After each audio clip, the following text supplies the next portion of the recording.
I just wanted to make sure we understood each other about today. I'm not trying to invite you to feel confident that you're going to be able to go out and do that too. And none of you, if you've just started training with me this year, if you've put yourself in front of the lectures and are giving me your ear, like these sessions here, don't fall victim into thinking that you're going to be able to do that. Not that you can't eventually, because everything I did today is literally taught in my teachings that are being laid in your hands. Now, does that equate into you being able to do it? Again, no. But you'll understand if you study price action and the certain things that you learn in these lectures, placing them together with experience, seeing it happen every single week, every single day, every single month, quarterly, you'll see that these things repeat. And you'll know when to anticipate certain things, like the market maker sell model, market maker buy model. They're all parts of a greater whole. And I don't want you to lose sight of just because I did that today. Let it be a goal for you, down the road. But that should not be the sole goal right now. I got to get like that and trade on FOMC days. Please don't do that, because if you took that from what I did today, that's why I made sure I was thinking about not doing it at all. Like, you didn't even know I took that trade today. You have no idea I did it. And then I was like, okay, I have to at least remind them before I put it out there. Hey, look, just know why I'm doing this. It's not meant for you to see that as instructions to, hey, look, this is what you should be doing. It's not like a veiled, you know, co-signing of trade FOMC days. That has not changed. I'm telling you all, don't do it. It's not subliminal messaging. I treat it just like a non-farm payroll. You don't have the skill sets to read it. You could get easily caught up on the wrong side, and it can run away for you before you can really fix it. If you're not disciplined and you don't have a stop loss, and like some of you don't have a stop loss, I see that many times when you're showing me your charts. You can't do that stuff in a day like this, because it'll undo you real quick. And once that scar is on you, it's real hard to work through that. And I have deep scars from things that hurt me in my 20s, and certain losing trades and certain accounts that roasted it. I still feel that today. And I'm 50, 3 decades ago. Well, no, I guess it really wasn't 3 decades, but, 26 years ago, I can feel that all over again. Just, I don't need to look at the journal entries to relive that. And you don't want those kind of war scars, because they hinder you. I'd love to know how much better I would be if I wouldn't have put myself through all the toxic shit that I did. Like, I endured stupid shit that I put on myself, thinking, oh, I figured it out, when I really didn't figure it out yet. And I was so eager to be better than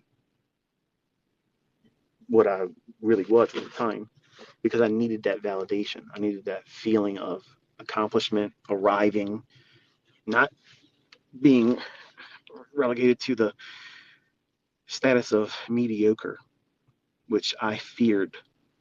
I had anxiety about being mediocre. And that's, I'm boring in my delivery. I'm boring in my long, like this bullshit.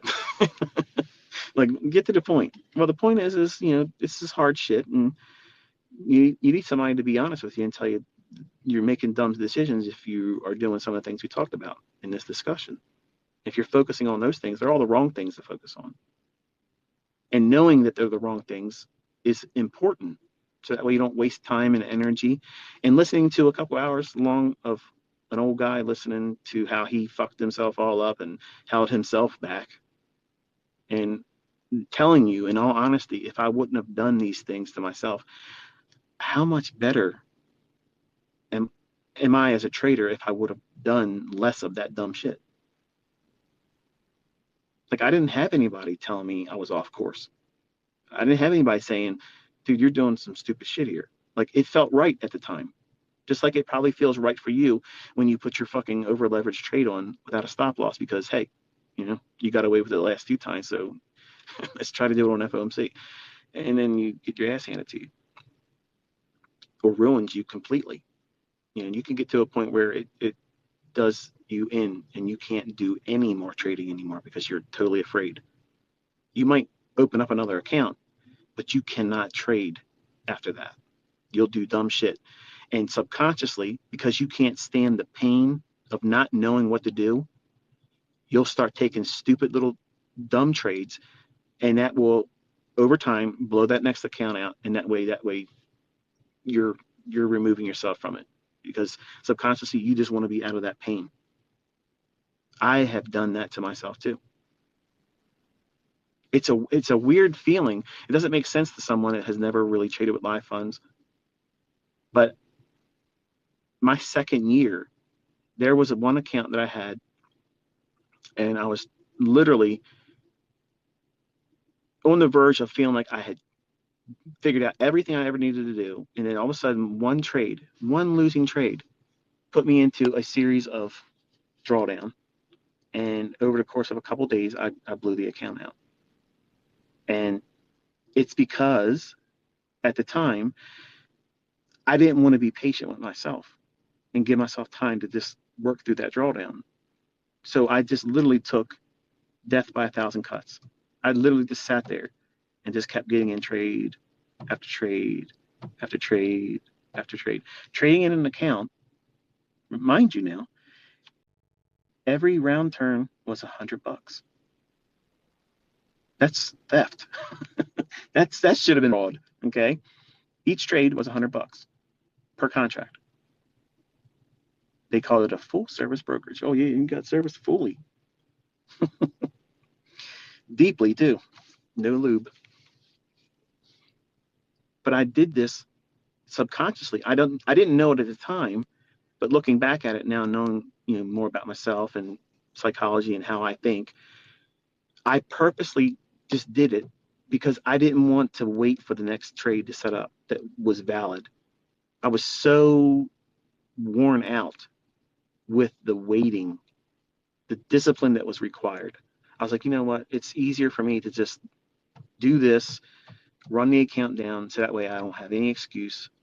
I can't be in front of the charts because I have no reason to be there because I don't have an account. Now, I know there's somebody listening that has done that to themselves, but they probably never thought about that until it was explained to them just now.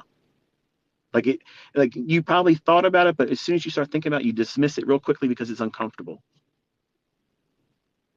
You never heard that kind of shit from any podcast or any trader, but that's the real shit. That's what happens when you live this stuff and it warps you. When you thought you were going to go out there and own the world in your second year of trading, didn't know shit, didn't know anything. You get tricked into thinking a couple winning trades is equating to skill, and it's not. You got to know what you're doing. And I think I've demonstrated this year that there's a way to do this, and it could be extremely profitable. It could be extremely precise, but it's not easy.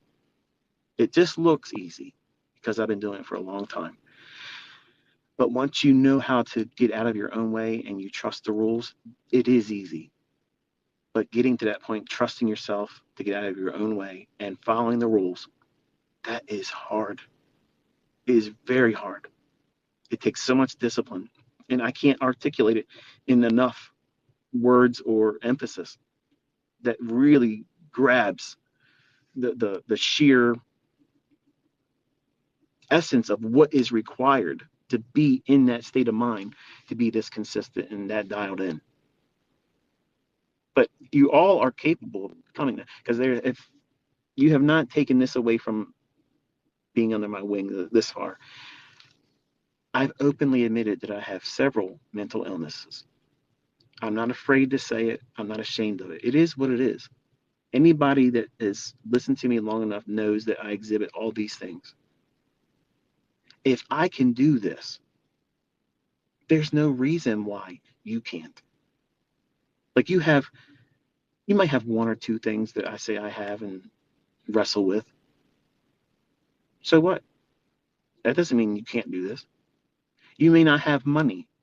You may live in a country in Africa. You may be in an impoverished nation. You may have even more disadvantages that I had. It doesn't change the fact that you can do this. It just means you're going to have to work harder than the other people. And everybody in America, regardless if you are living on fixed income or you're on subsidies, because I have a lot of students on subsidies. I have guys that are in prison right now. They're listening to this. Shout out to you. You guys are crafty. Cell phones in the fucking cells and shit. But hey, respect. ICT's every fucking where. You can't wait to get on the outside and do this shit. That's awesome. I hope when you get out here and you achieve and you reach out to me. Let me know what you're doing. I would love that. That would be an encouragement to me as a mentor. And if I'm a catalyst or a conduit to turning your shit around for you and getting you in the right direction, man, what a blessing. What an honor and privilege that would be.